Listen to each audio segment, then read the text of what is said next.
going live. Oh, here he is. Oh, We've just gone live. Good morning, everybody. And good morning to Mr. Simon Whale, who joins us. How you doing? I'm all right, thank you. How are you? Just in time.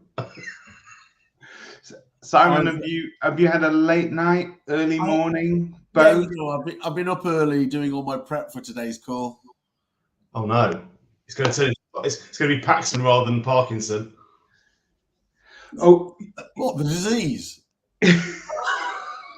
Okay, I'll introduce our guest as well. So a very, very good morning to Mr. Simon Leadbetter, who joins us from the fantastic Unchained Marketing. How you doing? I'm very well. It's early on a Sunday morning for me. I'd normally fast asleep, so it's good. You got me out of bed. Do you mean you normally asleep as our podcast goes live, as the soft, dulcet tones of our podcast put you to sleep? Linear listening. I catch up. Are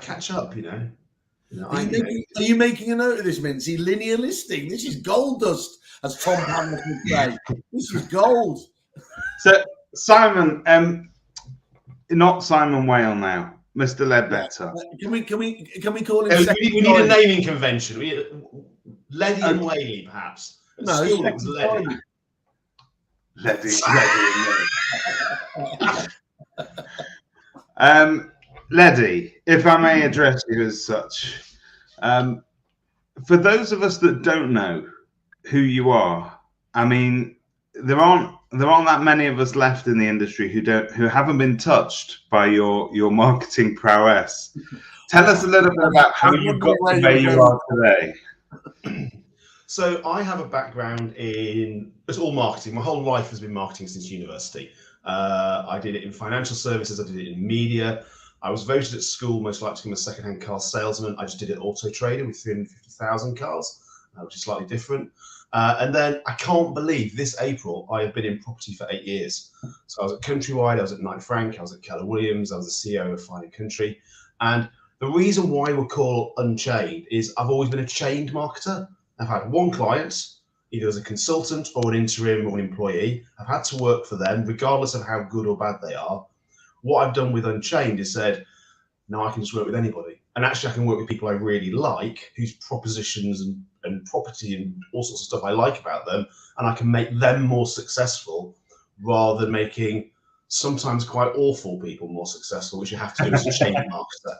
So can I just pick you up on that? Because as a sort of an estate agent, we often don't get to choose, or should I say, I think estate agents are very badly disciplined at choosing who a good client would be. I think a lot of them take the approach that I'll take anybody because money's money and I've got to get ahead, and another listing's another listing.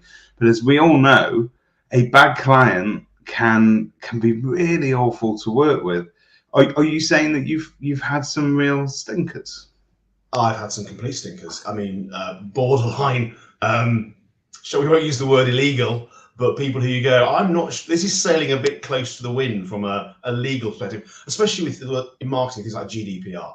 You just flag these things and go, yeah, I'm not actually sure we're allowed to do. Oh, GDPR doesn't really apply to us. I think it does a little bit. What's GDPR? General Data Protection Regulations, Simon, which I'm sure you live and breathe every day. Yeah, religiously.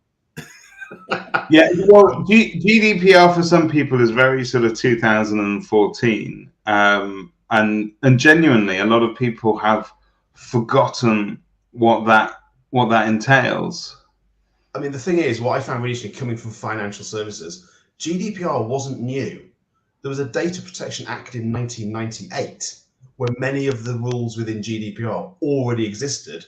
We just sort of ignored them. You didn't in financial services, absolutely did not ignore them in financial services where I came from. So it was a bit wild westy when I came into property. And it's like, there is a Data Protection Act. Are we waiting for GDPR? No. There's already a law in place now that applies on data protection. So when GDPR came in, I actually took 2 companies through it. Before it happened with one company and as it was happening with another. It was fascinating and lots of mistakes were made. And as an industry, we get so much data and people give us permission. It was 2018, absolutely, Megan.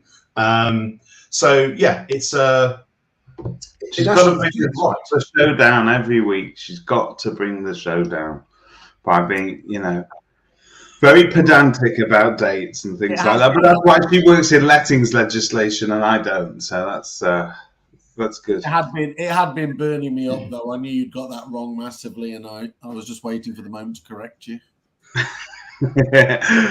Simon, I think one of the things that I've been asking you or wanted to ask you, because I noticed that you've got your survey out at the moment, which is Voice of an Agent, which, by the way, I think is a great title for perhaps a singing competition or some sort of musical content. Hey, it's better that it's the voice of the agent. So the voice, that's a singing competition in its own right. But yeah, it's I kind of did it as an experiment last year because I used to do it in financial services among financial advisors. For over 7 years, we got like 700, 800, 1,000 responses was our best year from independent financial advisors.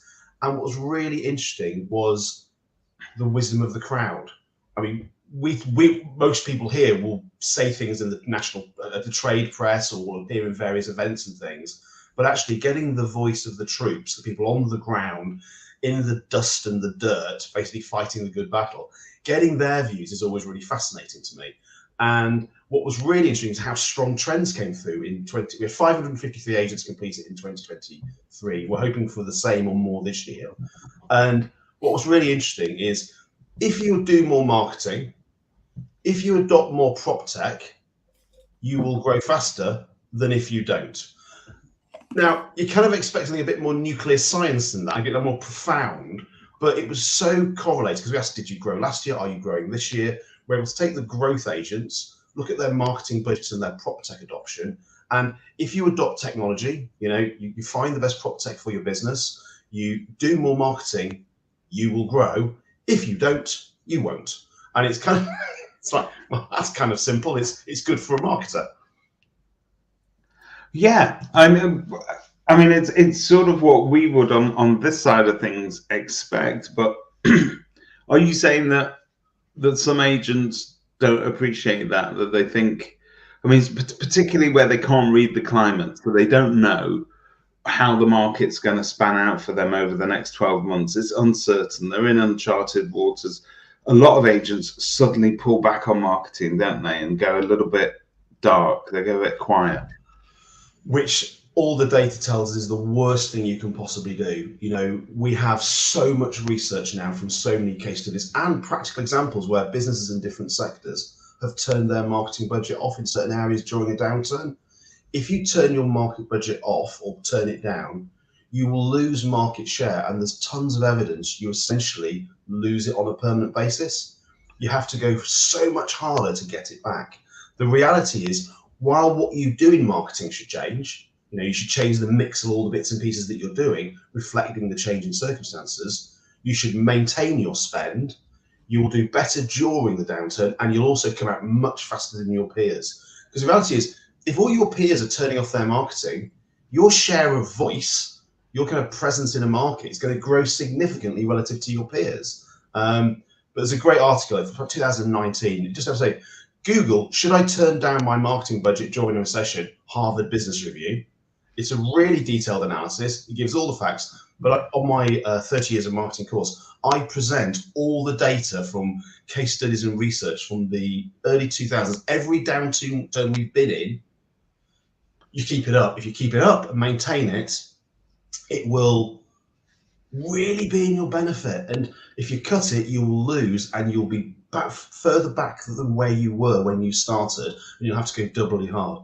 I see Sophie's asking a question. Sophie's asking a great question, and if I can just add a little bit of context to that, we are living in, I keep saying this, but the golden age, but a lot of younger agents don't appreciate how lucky they are, because back in the day when we used to market properties in black and white, we only had, if you said, I want to dial up my marketing, it meant I took another page in the newspaper, because that's literally all I could do locally to get my voice out there. These days, we have some zero cost options to getting your voice out there. and there are an immense amount of low-cost sort of marketing. They're not all amazing, but your money goes so much further, does it not? Yeah, so I'll answer that sort of in 3 parts. So I'll say what the 3 parts, and hopefully I can answer them really. There's a great model by a lady called Jeannie Dietrich. She's an American lady from New York who runs an agency called Spin Sucks, which is about PR. And she developed this model called PESO, P-E-S-O. Now, I've used the PESO model for years, but I never knew where it came from. So I tracked it down, found Jeannie, we connected on LinkedIn, and now I read all her stuff. But PESO stands for Paid, Earned, Shared, Owned. It's a circle, paid, earned, shared, owned. The point about owned media, it's your website, it's your existing comms to consumers. And guess what? It's free. You've already got it. You don't have to spend any money. Win. Shared. Little companies like Meta and LinkedIn and TikTok have basically created your own free, again, media company. So you got shared. And then earned, PR basically. PR has the highest ROI of any marketing that you have to pay for. But guess what? Only 1 in 4 estate agents list it in their top 5 strategies they use, even though it's the highest ROI. And then finally, there's that annoying bit called paid. You have to pay for it. And I go, do you owned, do you shared, do you earned, and then, and only then, do you paid? And the paid is the expensive bit. Now, the question about what your marketing budget should be is, my old marketing professors say there is no rule of thumb. You should basically build it up from the ground up for what you want to reach. But we have some really good data on what the numbers are. So if you are number 1 in your market, if you genuinely number, I don't mean you're 2.5% and your competitors 2.3% like we see in all the pie charts. I mean, you're 10% and they're 2%. You're literally market leader. You can get away with about 5%, and that's the steady state. The reality is, if you're the biggest brand, you need to spend less on marketing as a percentage of your revenue. That's just the advantage of being the biggest. If you wish to grow, it's about 8 to 12%, long-term average, 8 to 12%. We're looking about 9% at the moment globally in all sectors, changes a bit by sector. If you genuinely want to launch, actually take something new to the market and really expand, it's more like 30%. 10% is absolutely the middle ground. Now, to your point, David, what we're seeing with the latest data from some of the data scientists we have at the Ehrenberg Bass Institute of Magic Numbers, it's coming down. The point about there's so much in the free, the owned and the shared, actually, we're looking at the threshold might be more 6 to 10 as opposed to 8 to 12. But that said, if you want to grow, 10% is a really good guideline. And if you really want to grow really fast, more than 10%. Because you do, I mean, talk about ROI, but you can demonstrate very clearly that the more you put in, the more you get out. But it's also got to be the right type of marketing, because a lot of agents don't understand what it is that turns heads or that engages conversation. I know there are people out there like Chris Watkin who will always, all his posts are all about what you should be talking about, what will engage the average man in the street or woman in the street looking to buy or sell houses. But it's interesting what constitutes bad marketing, right? Well, absolutely. And I think, I've spoken to people with, actually had a £52 million budget at one of the PLCs I worked at. And when I arrived, I said, so what's the ROI? And they went, I don't know. So we're literally spending £1 million a week and we don't know the ROI. Why don't I just take £52 million, put it in a big field and burn it? I know it's clearly having an effect, but are we doing all the right things? Oh, you mean the Kerfuffle business plan? Hey, don't burn it, Simon. Give it to me. I'll happily get rid of it for you. Trust me. I've got an industrial burner in the garden. Honestly, I'll take he likes the way that the new £50 notes, they melt rather than sort of burn. He loves it. Can I ask you a question, Simon? Can you have a great estate agency business without being a great marketeer? Now I'm going to really hurt myself by saying, you have a chance, but if you're trading on the back of an industry that's been the market leader for the last, say, 10, 20, 30, 40, 50 years, and you're trading on that history and the fact you've already been number one and you've come into the business at point and you've taken that over, you can ride it for a while. You can be number one, but you're constantly under attack, and they'll remain nameless. There's a brand I worked for that absolutely was number one and traded on a very long history, and they could get away with being less in terms of market investment. But they've come under so much pressure lately, and they've not changed their mindset on marketing. And so you can do it for a period. Now, I spoke to an independent agent in the East Anglia, and we don't really do marketing because we've been number one for the last 30 years. You know, every house has our board outside. And it's like, yes, but look at the data. You are drifting backwards slowly, and you can have that black swan moment where you fall off. So I think some people get quite complacent if they've always been the largest independent in an area. They've got 20, 30, 40 years of heritage. People use them because everyone uses them. My father used them, my mother used them, my uncle used them, my aunt used them. But that now, with the rise of self-employment, with much cleverer marketing organizations working with estate agents, they're under attack. So the best thing you can do is your number one is absolutely maintain your number one position, which is by doing good marketing. The advantage for you is you don't have to spend as much as your peers to have the same effect. Very true. It's cheaper for you to be as successful as you are and see off your peers because you're already number one. But you know, as very few people are number one, because there can only be one number one in each area, most people should be really doubling down on their marketing and making it work. The opposite also to the thing I said, what people spend on the marketing. If you're not spending enough on marketing, our data tell us you're going backwards in market share. So turn your marketing on. Here we go. I agree. The pressure as the number one agent I feel for the last 21 years, I could feel myself sliding, which is why I've embraced all the market tools. Who's that? That's really good. So, Simon, we're going to come back to marketing because I want to talk a little bit about I keep saying it's highly acclaimed, but it really is, because every agent I speak to that's been to your 30 years of marketing in one day come back like they're wired on crack. They're like, oh my God, it was amazing. There were so many ideas and there was so much going on. So we're going to come back to that in a second. I just want to park that. I want to pick up something that I'm very passionate about, because I passionately believe that the veracity index is wrong, and that it's the way that the question is phrased, and it's the sort of ordering that they ask it in. And I actually believe passionately that estate agents are amongst the best examples of companies that care about their communities and are really sort of at the heart of what goes on in their local towns and cities. And it bothers the hell out of me that every year some bright spark says, oh, have you seen the veracity index? You're amongst the most hated people on earth. And I've built a whole bit around that, but you also have an opinion on that, because you unlike me, sorry, you don't just go off my own opinion. You've actually done some research into this. So tell us about your view on the veracity index. Yeah, so I mean, it's the annual flagellation moment where we get the veracity index in November and December. What now? Oh, brilliant. I've been waiting for this moment. And it is really depressing because we're often somewhere in some horrible threesome between government ministers and advertising executives. And it's kind of like, this is not the best place to be. And as I work in marketing and the estate agency, I'm a real bottom feeder in terms of doubly being awful on the whole veracity index.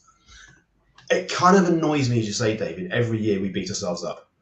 It's not my experience of the industry. I know I've gone native, so I've got to be careful of my confirmation bias. But I basically went to a research company and said, right, this is coming out very soon.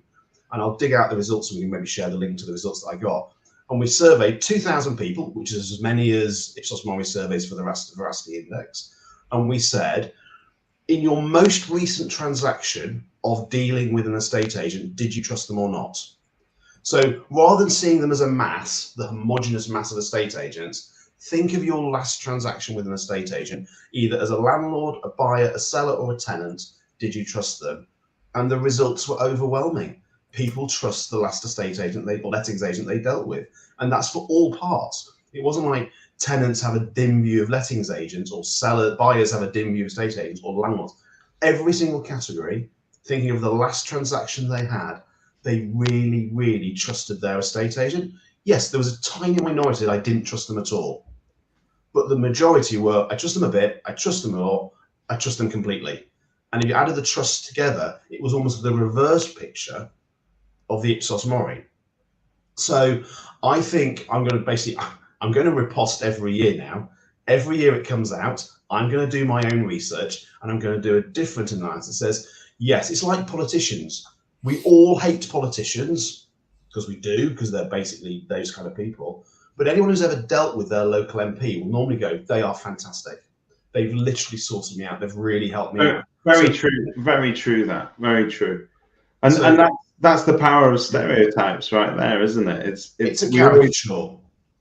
But there's, I've always questioned who. I mean, you're going after people that have recently transacted with an estate agent, which for me is scientific, because those people have experience. It's not based on which out of these three criminals do you think has stolen your car. It's more sort of research based, and it's transactional.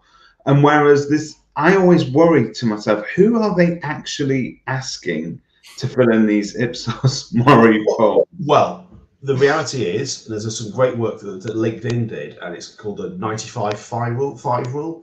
Again, I teach it on my 30 years in marketing. Only 5% of a market are ever in the market at that moment in time.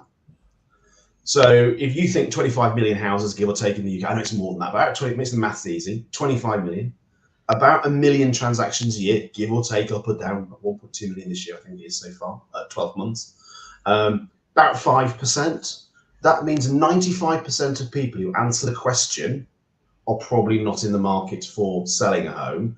Then you take in the buyers, make them equivalent, that's about 10%. And then you take in the tenants and the landlords. But still, the vast majority of people who are being surveyed will have not had a recent experience with an estate agent. And there's that rule of thumb. If you have a bad experience, you tell 11 people. If you have a good experience, you tell one person. So if you've had a bad experience in a estate agency, which inevitably happens because it's a very complex process, which is why you want a professional handling it for you, when something goes wrong with the conveyancing or the chain breaks down, who takes the blame? The estate agent. They then tell 11 people. In the digital world, someone joked the other day at a conference I went to, they tell 11,000 people on social media. If they have a good experience, I might tell my wife. So it's really important for estate agents to absolutely leverage the testimonials. Use Google reviews, use FIFO, use Trustpilot. Whatever you feel about them, get recommendations, get case studies. Because in most cases, I did this big project for another PLC, and we looked at people's net promoter score along the journey. Yeah. And basically at the beginning, when people pick their estate agent, they're promoting, they're very happy. So yes, I'd recommend them. And then, I love the thread chat, about 6 weeks after they've been instructed, they dip into a net negative. So they become a detractor. They won't recommend them. And they tend to withdraw, go to a competitor, whatever they do. So we have this chasm of silence and despair in the middle of the process at around about 6 weeks, where when an estate agent should be absolutely going back to the house and saying, look, it's not selling, let's really help you. But then overall, when they finish the journey, sold subject to completion and all that kind of stuff, once they've reached that stage and they're out, they are net promoters again. So the data I sit on, the opinion research I did, vast PLC data of thousands of transactions, is most people, once they've been through the process, would recommend and trust an estate agent. And therefore, with that, if someone says they would recommend you, tell everyone they would, because they won't. That's really interesting, and completely confirms my opinion that was based on nothing but my gut feeling of dealing with estate agents, but also dealing with members of the public as well. There was a very interesting post this week by Jonathan Hanford. I don't know if you caught it, where a prospective buyer, doctored a survey report in order to chip their offer on a property. And somebody very, very unkind said to me years ago that they had a saying that buyers are liars, and that we shouldn't trust anything that they say until we've seen it in black and white. And so usually I would end up asking for a copy of a survey in order to sort of verify what it is that they're saying. But that's shocking that people will go that far. I mean, I suppose to give members of the public some leeway, they're very few and far between the people that will go to the trouble of doctoring a survey report. Well, we used to call it psychopathy, but we now call it antisocial behaviour problem. An antisocial, I think we don't call it sociopaths and psychopaths anymore. We call it antisocial behaviour. There's a potential senior political leader coming our way, I think, in the very near future, who's probably diagnosed with it. But anyway, regardless of that, what the data again tells us from the DSM-5, I think now, which is kind of the American kind of analysis of where people are, 1 in 20 people will be psychopaths. So if you know 20 people and you don't know that one of them's a psychopath, you might be the psychopath. There's a good chance. 1 in 3 on this podcast, actually. I don't want to say which one it is. He's been very quiet this morning, hasn't he? We've got a hat trick on this podcast. We're keeping 60 other people really safe by being on this call. But bad estate agents, bad letting agents, bad landlords, bad tenants, bad buyers, bad sellers. They're kind of, yes, they exist. And that thing about telling 11 people, why do we tell 11 people of a bad experience and only one person of a good experience? Yes, I have taken the psychopath test. And I'm not one, thank God. Borderline, but not one. So that's because if someone really betrays you and a psychopath has no remorse and feels no guilt, so they'll lie and try and get away with it, and they'll just be, it's all your fault if you challenge them. That really hurts. That's a betrayal of trust. So the reason why I think the Ipsos Mori Veracity Index is so bad is we've all had that experience. That terrible experience sticks with us. The good experiences don't. It's why I'm such a fan of Roper. I know it's not the cure-all people think it was. It's not a silver bullet. There'll always be the rogue. If someone says, what's his name? The doctor, Harold Shipman. Someone mentions that. Yes, there's always going to be, however regulated you are, there'll always be a rogue element that gets through. I'm so glad you've mentioned Roper, because it keeps our Property Mart listeners really, really happy. They get warm, fuzzy feelings every time you mention it. But it's again, I'm a geek. I did the data. I looked at every country in the developed world on how strict their regulations were and what their average fees were. Again, I published an article about this. If you have regulation, you have higher fees. That's just correlated. It's just the lower your regulation, the lower your fees. And I think I am staggered about how little we pay for a state agency in the UK. When I was in South Africa with our team out there when I was a foreign country, they're kind of like, they're going, how much, what's the fee? It's about 1.3%, 1.4% actually. And they go, we get 7. And you're like, and do you think there's a difference then? Because, okay, so we had a couple of weeks ago on the show, I think it was Harry Truman I was talking to, and we were talking again about veracity, and we were talking about how if you look at the veracity poll, you've got doctors and nurses that basically always seem to come to the top of the pile. And we did talk about Harold Shipman, we did talk about Lucy Letby, we did talk about all those horrific occasions where the people who we trust most with our lives end up abusing that trust. But it correlates with the theory that these are the people with our lives in their hands, and so therefore we have nothing but to trust them. We need to put our trust in them because so much hangs in the balance. So the question I asked was whether or not estate agencies not valued as much, because let's face it, we're not here saving lives now. And she came back with, well, a lettings agent is saving lives every day, because if you don't adhere to legislation, people will die, and that's why it's there. It is as simple as that. Maslow's hierarchy needs, one of the prime things we look for is shelter. What does an estate and a lettings? I agree with Harry completely. In lettings, you have much more of a closer relationship with your tenants, and look at Grenfell Tower. When things go wrong, they can be really quite horrific, and you want to observe them.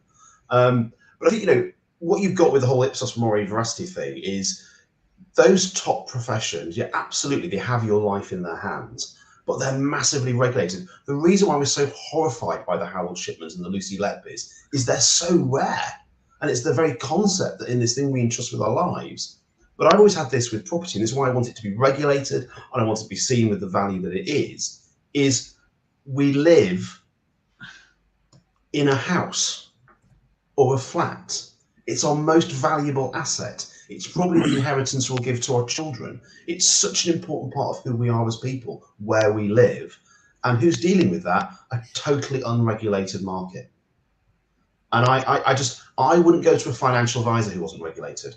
I wouldn't go to a dentist who wasn't regulated. I wouldn't go to a judge. I would go to some person and say, could you judge my case for me, you random person who's basically just decided to become a judge today? I'd want them to have a serious experience and qualifications. And I'd like to now invite somebody onto the podcast that's recently had surgery by an unregulated surgeon, Mr. Simon Whale. How are you feeling? It's famously 3 months since you overcame your battle with cancer. Tell us about it. What, cancer light? Yeah. How are you feeling having reached this fantastic milestone? What, each day as it comes, as they say. Yeah, it's great. As I said, I always feel a bit of a fraud considering what other people go through with it. And I was like, wham, bam, thank you, man, wasn't I? So, yeah, all good. Simon, I wanted to ask you a question though about that I think is really relevant at the moment, because I think the Australians, the Americans do this much better. I think we are heading this way, and it definitely is going to be far more important with the rise of the hybrid agent or the brokerage agent and everything there. How do you combine, and is it important to have both the personal brand and the business brand? And is there a threat that you obviously allow the personal brand to become too powerful, as it were, and that could potentially conflict with it? Where do you stand on that whole personal brand against the corporate brand? Well, I mean, people in this industry, people buy people. Yeah. You know, I mean, while I may call one of the major brands, because I know, let's say I'm a seller, vendor, I'm not selling my house every day, so I'm not going to know this. I'll think of who the biggest brands in the area are. I'll think about the area, the boards that are there, and go, you know, around here there's a local independent, David Doyle, free promo for them, but David Doyle, they're pretty much you go down streets and whole streets are basically David Doyle boards. So if I'm going to sell my house, I might call David Doyle, the agency, because they're front of mind. Now, that's good for a local independent. National spend, corporate spend lots of money to maintain their brand to fight the dominance of local independents in their local area. But because we don't do this that often, you know, I did some more research. I'm such a research geek. The average number of real estate brands that a punter can think of in the market is 3.9. But a third couldn't think of a single one. So a third of people couldn't think of a single estate agent brand, despite all the boards, despite all the advertising, the marketing that we do.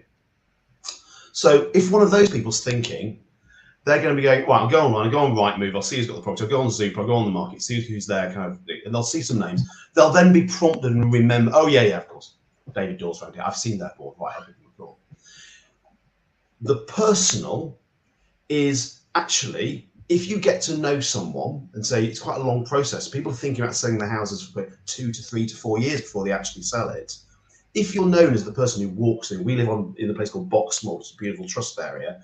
If I see, say, this guy called James or Charlie walking through Boxmoor, talking about the area on video, talking about the property, and I get to know James, and I go, we love property in this country. There's 127 million views a year on Rightmove, 63 million people, and only 1 million housing transactions. What the hell are the 126 other million users doing on there? I mean, we love property porn. So anyone creating interest content. So let's say this James or this Jane person I've seen online on social media, I get their email address, their interest. I might not even think of a brand as in a corporate brand or an independent brand. I might think, I'm going to sell my house. I've got to get in touch with that James or Jane person because I love what they say about the property market in the area. They're not just some anonymous corporate or even some still anonymous local brand because I don't know any of the people. So my argument on the personal brand is it's always been important, but it's more important than ever was. But I think the strongest thing you could ever have is a really good personal brand and a really good business brand. Because if you build a brand about just you, it's very hard to scale and you can't bring more people into that club. But if you've got the the business brand and your brand, and they're both strong, you can't lose. And can you go too far? So sometimes some estate agents worry. Yes, you can. So some estate agents sometimes worry about being too in your face and too loud and too frequent, especially when it comes to social media. Is there a sense that the public might actually get annoyed and think, oh, do you know what? I'm sick of hearing about David Mintz and how amazing he is at selling properties locally. I'm sick of his sort of little reviews about the high street or talking about my town. I'm sorry, but I don't choose an estate agent every day. But the next time I do, I don't want to hear from him because I see him everywhere. Is it possible that you could exhaust that audience? There is something called the Ebbinghaus retention curve, which is we forget 95% of what we're told. And there is some evidence that to actually remember anything, you need to be told it 28 times. So you want to get into people's faces. Hey, just rinse and repeat a message 28 times and keep doing it. So, yes, you could go over the top if you are really invasive. So things like email are quite invasive. WhatsApp is quite invasive. So unless you're sending really useful content, have proper opt-in processes, and opt-out processes, that can be invasive. Social media, we scroll 3 times the Eiffel Tower on social media a day. Wow. 3 times the size of the Eiffel Tower. I know someone quoted the other day, so it was a what? No, I looked at the data. It's 3 times, 2.5 hours. I heard one interview with a young lady who spent 6.5 hours on social media a day. And you're like, whoa. And the next generation, they're always multitasking. They're multitasking. But, absolutely, if you're sharing interesting content and people are lapping up, we have this very simple filter. We can just scroll past. But if you arrest me, if you stop me with impact, and I like it, if you catch me every day with something interesting, I read most of what Kerfuffle produces. I watch most of what you produce. I wish I could stay on top of even more brands because there's so much good stuff going on there. But if you grab my attention, I'm not offended by you being my social media thread. And the algorithm will help me. If I click on it, I spend watching it, it'll send me more stuff like that. So there's natural filters in there that basically mean you're not going to be seeing loads of time. The problem is most people, I was talking to an agency last week, they are so quiet. Shh. Yeah, it's true. I think there's a lot of agents out there that still, I was there 10 years ago. I was definitely there when I saw the first guy do a property video. I forget who it was that sort of made it famous, but when I saw them, I would cringe inwardly. I'd go, oh my God, I can't believe they're out there with their phone doing all that sort of, hi guys, I'm outside this house. But, fast forward 2 years and I was doing that every day of the week because it works. It works. It works. You are. And only 1% of people on social media are actually creating stuff. Most. That's a staggering stat. Yeah. There's sort of 90% of people are sort of actually actively involved, kind of they're liking and they're commenting and they're sharing all that kind of stuff. 90% of people on social media are just lurking. They're just passively taking in content and they're watching what other people do. I find it I am a complete early adopter of any tech. So I will embrace AI, I will embrace whatever comes out, I will embrace it. See how it works for me. I'll reject some and I'll take on others. But I speak to some people, they go, yeah, I don't really do social media. What? What do you mean you don't do so? It's literally free marketing for your business. And you don't. Sorry, Simon. No, sorry. I was just going to ask there if you were a new. I was going to say a new agent, but actually somebody with a budget. clearly marketing now is just so disparate. There's just so many, you know, to be a marketing guru like yourself, you have to know so many more skill sets than you ever used to. Where would you invest your time, given that you haven't got a bottomless budget in terms of that? What do you need to do? Well, again, this is time tested over 3 decades, and as new channels come in, we've tested them, and we've learned what works and what doesn't. But there are 4 things, you know, and I say this to everyone I consult with, is audit these 4 things and see where you are. What is your PR strategy? Do you have anyone helping with your PR? Because gain the credibility of the other media that you're in. You know, I gain credibility by being in Kerfuffle's channel. I will gain credibility by being a Estate Agent Today or Property Industry Eye or something like that, or The Negotiator or Prime Resi. By me being in another title, I gain their credibility. That's true in the consumer world as well. So do PR. Number 1, do PR, because it's very low investment, incredibly high ROI. Yeah. Russell Quirk's doing this, by the way. I regularly get checks. No, I don't. No, he's right. he's absolutely right. We all know that Russell's checks aren't worth cashing. Thank you for bringing it up. Yeah, they keep doing a Boxing Day bounce.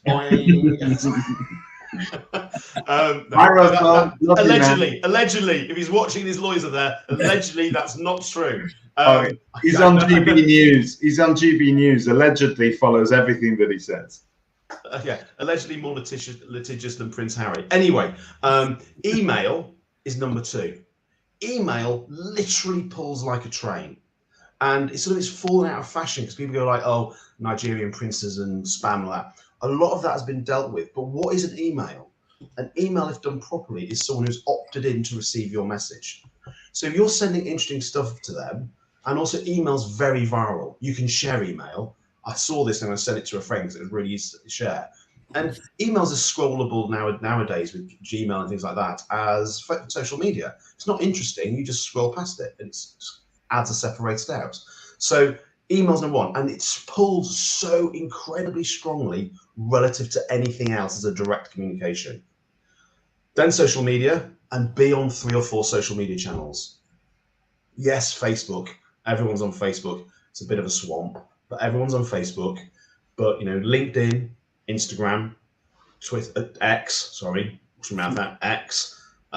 TikTok has really risen up the ranks. You know, it was nowhere when I started getting the data. It's surging up. But 3 or 4, beyond 3 or 4, and you can duplicate content across each of them, you know, because different audiences will see it. And remember, we want to get 28 times someone seeing the same message.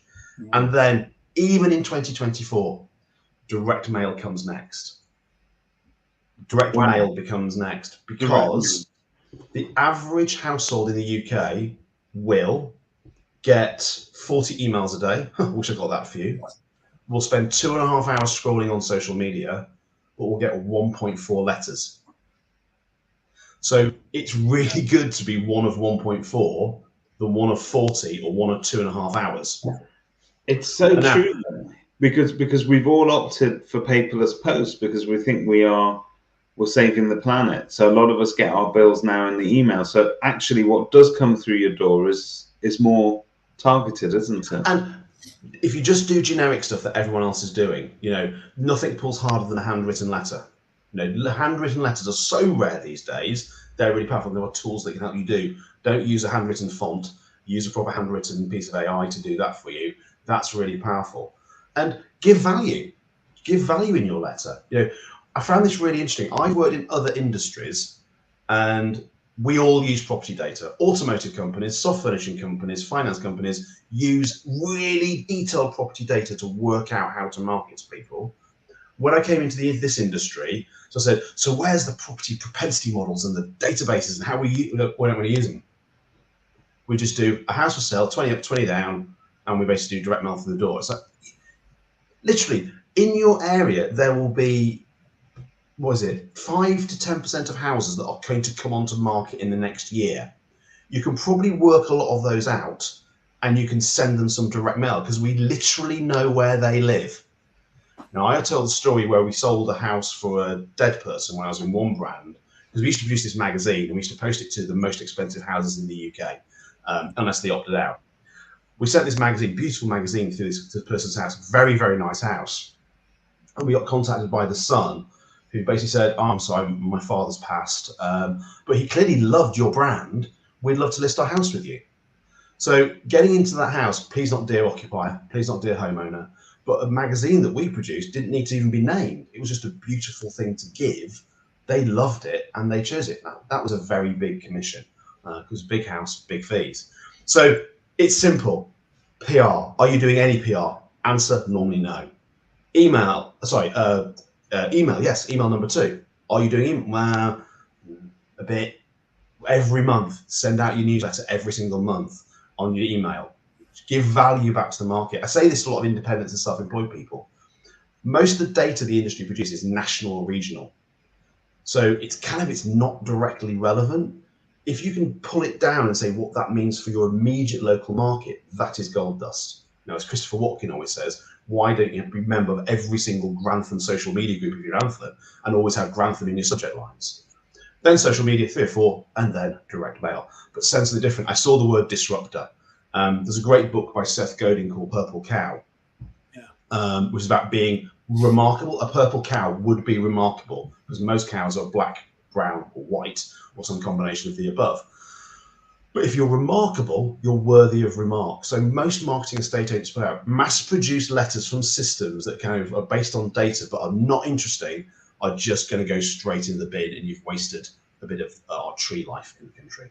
But something impactful, disruptive, persuasive, different. That's what get people to take a risk. Being boring is just risky. Be different. Can I? Was that number 4? Yes. So PR, email, social, and direct. Fantastic.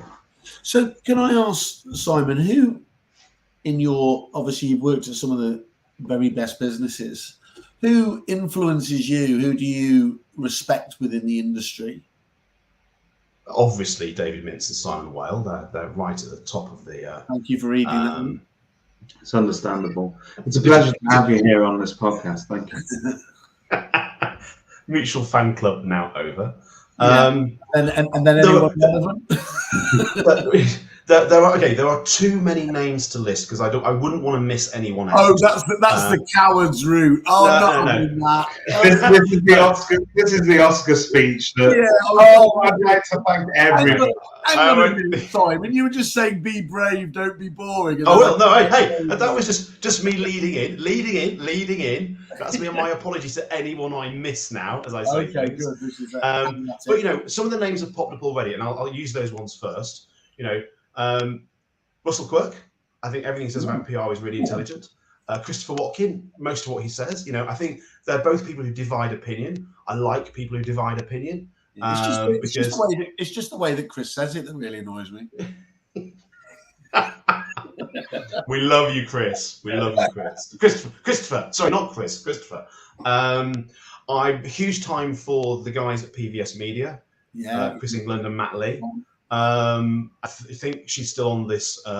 Megan 18. Since I've met her, I've literally loved everything. I've not come across her.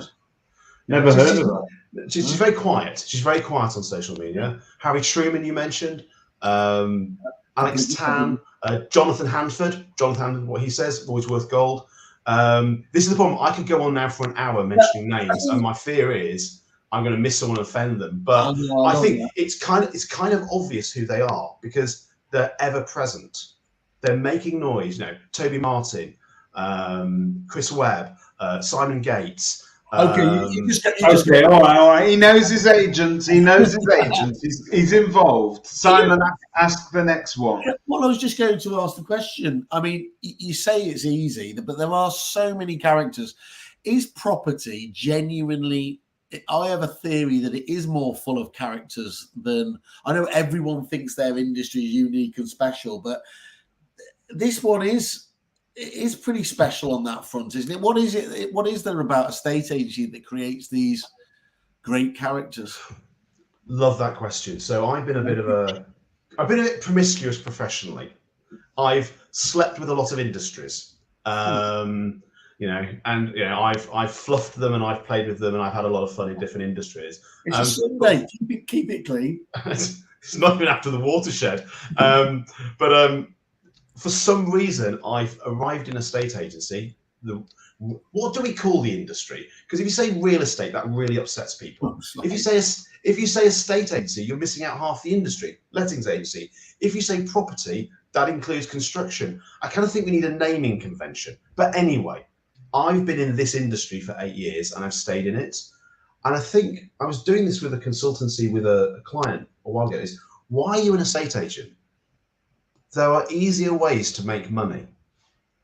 And when we boiled it down to go Simon Sinek's why, your golden circle why, what you do, how you do, and why you do it, what came across really quite loud. See, there's a name up, Sophie Lang. I love Sophie Lang. Name's going to pop up, and I would have listed them if you give me an hour to list them. And I'm devastated I haven't mentioned Sophie now. Jim Parker. Jim Parker. Yeah, exactly. Yeah, Jim Parker. Listen to him all the time. People in this industry sort of have to like people. If you're going to go into someone's house who could be quite repellent and deal with their property issues, and you have to get them to like you, because that's why they're going to choose you, you have to be a bit of a chameleon, and you have to be about helping someone with their quite complex transaction. And that takes a specific kind of robust yet charismatic person who wants to be liked. And that makes it quite likable to be in. It's a lot of fun, and I know there's a lot of hassle. I know we go through tough times, and I'm getting some data from the Voice of the Agent this year about mental health. And actually I'm doing it, I'm going to share the data with agents together. It's quite disturbing what the mental, I think a lot of people, we are masking a little bit with very positive faces, but because we do, we're lovely to be around. We play hard, we work hard, we party hard, and it's interesting, and there's lots of life stories and some incredibly. I made someone drop a pint the other day by telling a story from our industry, which is not safe for a Sunday morning at this time. But it's like they were talking to me, they were laughing so hard they dropped their pint because it was such a great punchline. But it's a real story from our industry. So yeah, it's just a lot of fun, constantly dynamic, interesting people. There's some fantastic trolls out there that are hilarious. I won't name them. I was going to ask you earlier when you were talking about sort of psychos, top 10 psychos in the industry, but 3 names spring to mind immediately, but I'm not going to say them. I wonder if one of them's even real. So there is one in particular that comments on pretty much every Property Industry Eye article, and yet anybody you talk to and ask, have you dealt with that person? They have never met them or transacted with them. So there's a lot of fake names out there, isn't there? Yeah, well, that's the challenge. I mean, I think actually I would be a big fan of actually the trade, because of the nature of our industry, and actually there are some interesting characters. I think we should have our honest names on all these channels. I think you should be identified who you are. It's not like, X or where actually sometimes you need some anonymity, because if you're in a more restrictive authoritarian regime, you can't be named because they'll kill you. But that's not going to happen. Enough about property, Mark. Enough about property, Mark. They've never knowingly killed one of their leaders yet. And a very good morning to Nathan Emerson if he's watching. I've just thought this is the first break in the Property Mark series, isn't it? So you've done well. I can't be a member. So talk about you. So you can't be a member because you're a supplier. Yeah, I'm not an estate agent. I'm not a lettings agent. Okay. I'm a supplier. So let me ask you about suppliers for a second, because you told us about various different people that inspire you. Is there anybody in the supplier space, and I know that it's hard to choose just one, but is there anybody particularly in the supplier space that you think is doing something different at the moment that you really sort of looked at and went, do you know what? This is new. This is a game changer. Well, I can think of lots actually, because there are some real game changers out there. Again, I'm going to offend people who I know, like, and trust by just picking these 3 names, but I will pick them. I'm huge fans of 20EA. Yeah. I mean, I love that. I've used all the providers, and I think, okay, I'll mention them: Home Search, Sprift, Spectre. Bricks and Logic. I think they're all great. And I have a lot of time having one of them. But I've genuinely enjoyed working with the data from 20A and how I can use that within my business. So I think 20A or one of its alternatives, you should. If you don't have data, you've got nothing but uninformed opinions. This is a great question from Mr. Jim Parker. What books are on your shelf, Simon? What do you read? What you've got behind me is you'll have a lot of Seth Godin, Drucker, Kotler, Gladwell, Paluzzi, who does a great book called Epic Content Marketing. It's basically the Bible of content marketing. Some Jim Collins, a lot of people like Richard Branson and people like that. Oh God! Don't start Jim off on Richard Branson. He was on Necker Island with him. Oh God! As long as he wasn't on Epstein Island with him, we're all right. But I mean, I think if people are interested in marketing, I cannot recommend. There's lots of books out there, but Seth Godin is fantastic. He writes really accessible content, and all his books. Best one big for me is All Marketers Are Liars. It's a great title for a book, and The Big Red Fez. There's I think Seth Godin, Gladwell. Who else I said? But if you're academic, it's Drucker and Drucker. So apparently Megan says that there's a whole Amazon gift list made by Toby Martin, so we can buy all of your recommended books. So we will try and get the link to that and share it. And none of the proceeds go to Kerfuffle, unfortunately. But whatever. I'm not averse to giving other people a shout out. Can I ask the big question, which everyone's tuned into? So we've got some amazing people here. So we've got Ian, Jim, Angie, Sophie. Less so Megan, but they have won a huge amount of awards and have been recognised for it. How should you best use awards, Simon, to promote your brand? After you've done the hard bit, you've won the gong. Chris will tell us don't publish your pie chart and everything else. But if you look at the likes of the amazing Michelle from JDG and how she uses it, and she does it in such a it's confident. I was going to say humble, but it's not humble because she's got it blown up. It's anything but humble. It's just the way she does. But I don't think you should hide behind it. And I have a feeling there's a really lazy comment that they're all the same, and do the public really recognise it? But I just think that independent accolade does have a role. What's your view on it, Simon? I think have a humble brag. It's that you've won an award, that you have great feedback scores, whatever it happens to be.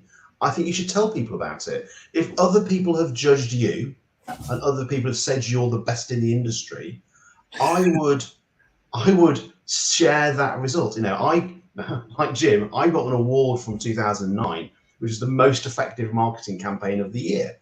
I still trade on that because going through getting an award is actually a lot. And let's give credit to people who go through the process. It's a lot of work getting together to do an award. But if you've got an award, tell everybody. Tell everyone in your organization to tell everybody, because the likelihood is this is why social media is so important. If everyone in your company, and not just the company itself, shares the results, and everyone in that company shares the fact you've got an award, you will literally reach your entire target audience on social media, because we all tend to know people who live where we live. So that you've won an award, it's a point of difference.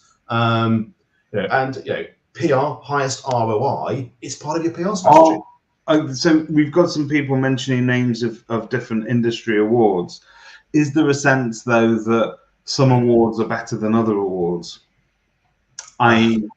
Obviously, our Kerfuffle podcast has the best award ever. My mum watches it and she thinks it is the #1 podcast in the world. And she's right. She is right. She's right about a lot of things, my mum. Are there others? I've never heard of any others. I think podcasts are really unique. I don't think there are many of them in our industry either. But joking aside, as an agent, is there a sense that awards that are, because a lot of people make a lot of fuss about the ESTAs, for instance, are based on actual feedback from actual reviews and actual clients. Is that better than being awarded it by an audience of your peers, for instance?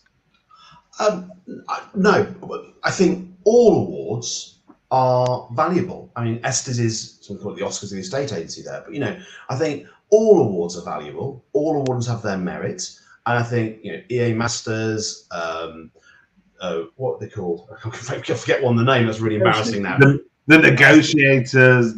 Yeah. The point about an award is it is a PR moment. Yep.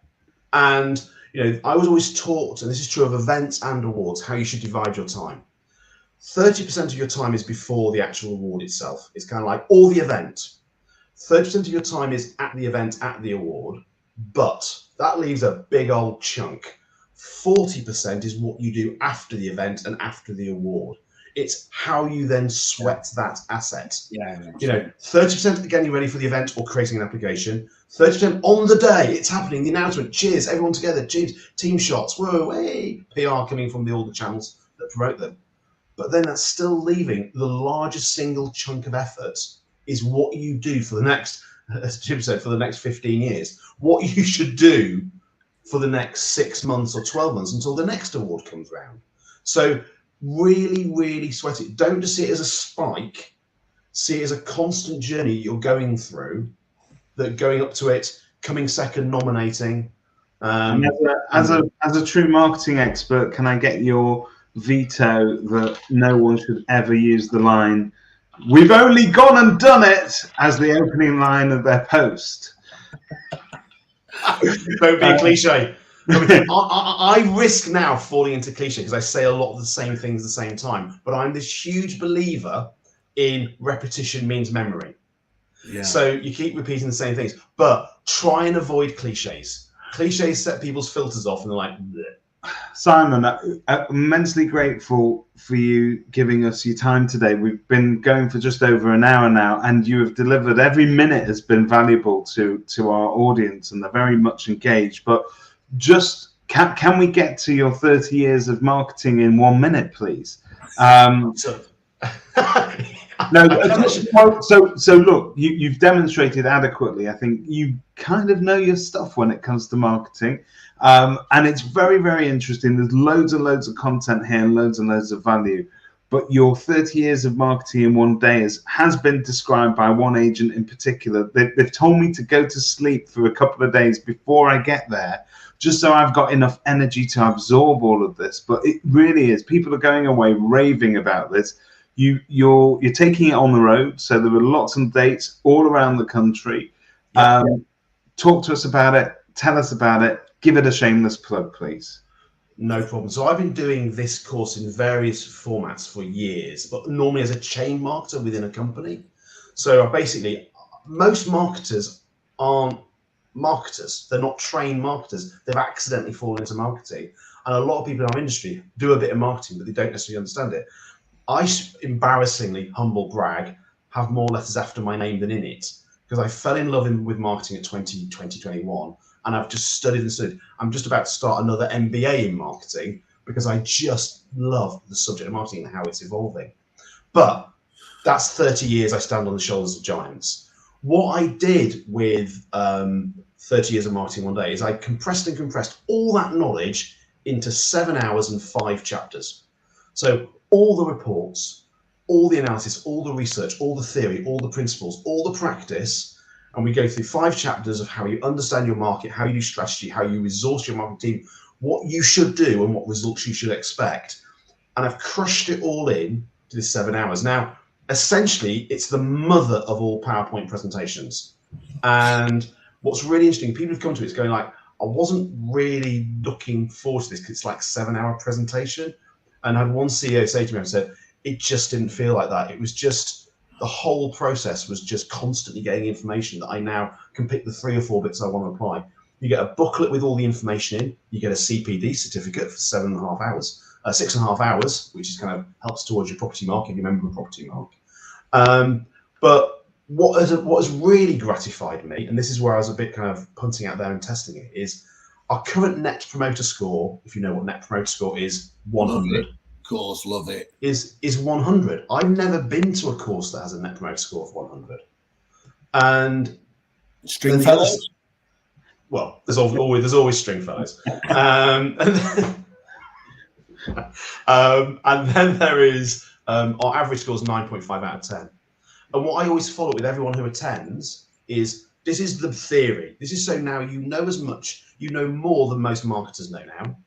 We then spend an hour with each delegate, each attendee, going through their specific business, understanding their specific issues. And what's really interesting is every single one of those follow-up consultations has been different. Everyone has I always judge because I famously don't understand anything. So my raison d'etre in understanding what's important these days is, judging people by the company they keep.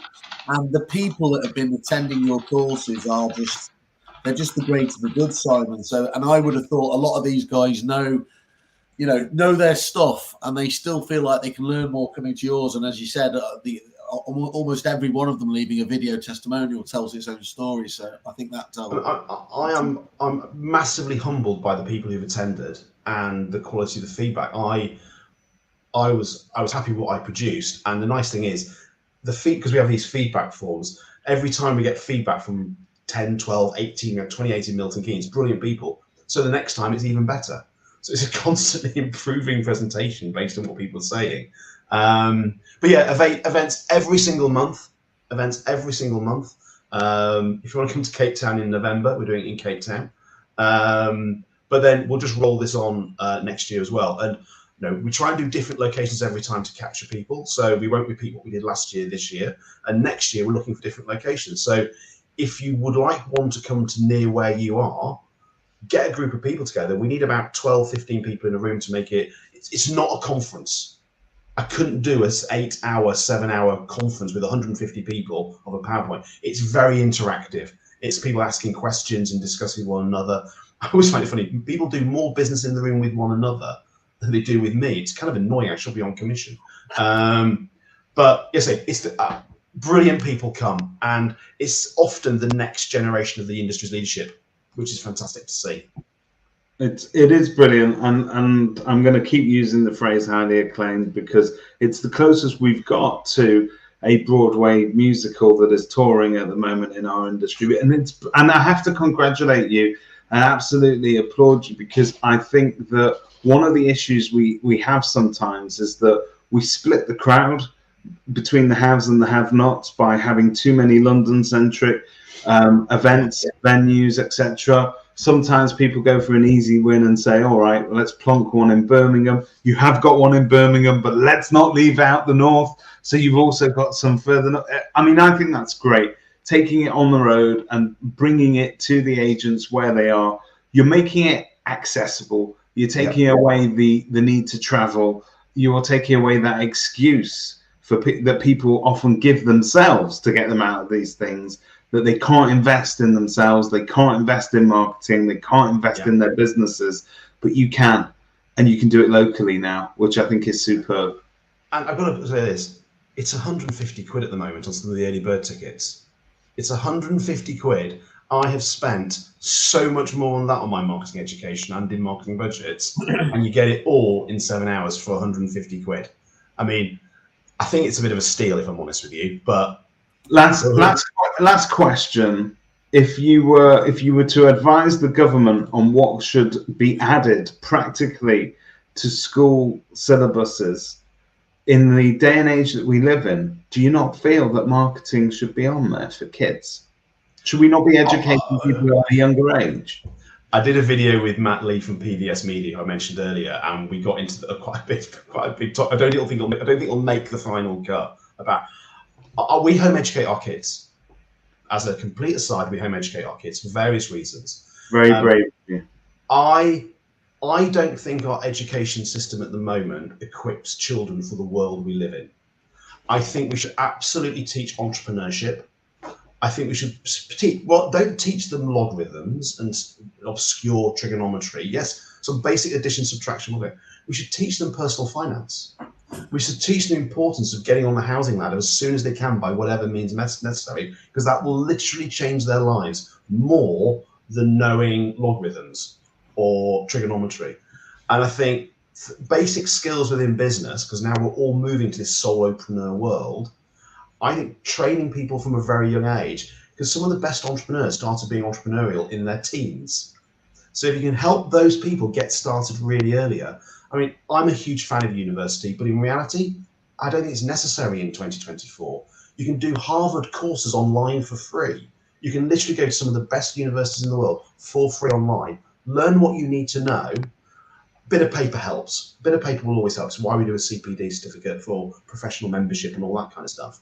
But I would absolutely be looking at the way we teach our kids today and teach them. So I always say this, we have an education system that was basically developed in the 18th century for an industry of the 19th century, taught by people from the 20th century for children in the 21st century. I just feel that's probably not fit for purpose. There was this great video that came out early noughts called Shift Happens, which obviously play on the word of something else, which we won't say this time morning.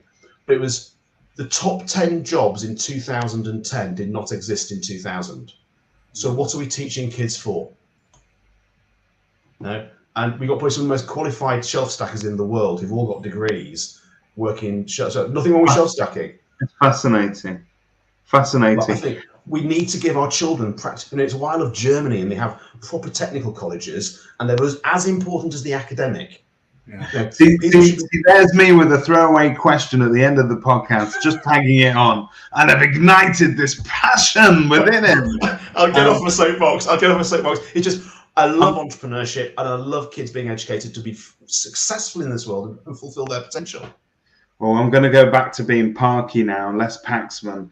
Thank you, Simon. Good luck. I hope your new album is a success. Thank you. That's all we've got time for this evening. But thank you. It has been absolutely fascinating. Every minute has delivered value, which is rare for a Sunday morning sometimes. But I'm glad to say this is the podcast with personality that keeps giving. Thank you once again to Mr. Simon Leadbetter. Go and check out his course. Go and do his survey, because it's important, right? It is important. The information you're gathering, we're going to use for the good of all of us, right? Everybody gets it. I'm not using this for me. Everyone who does it gets it. So everyone gets the results. I'm not selfishly creating this for my own purposes. We'll do the PR. Everyone gets the results. Yeah, everyone can come to 30 years of marketing for 150 quid, £3 a week, 150 quid, 30 years of marketing in one day. Check it out. Thank you very much, and have a great week, everybody. Cheers, guys. Thank you all.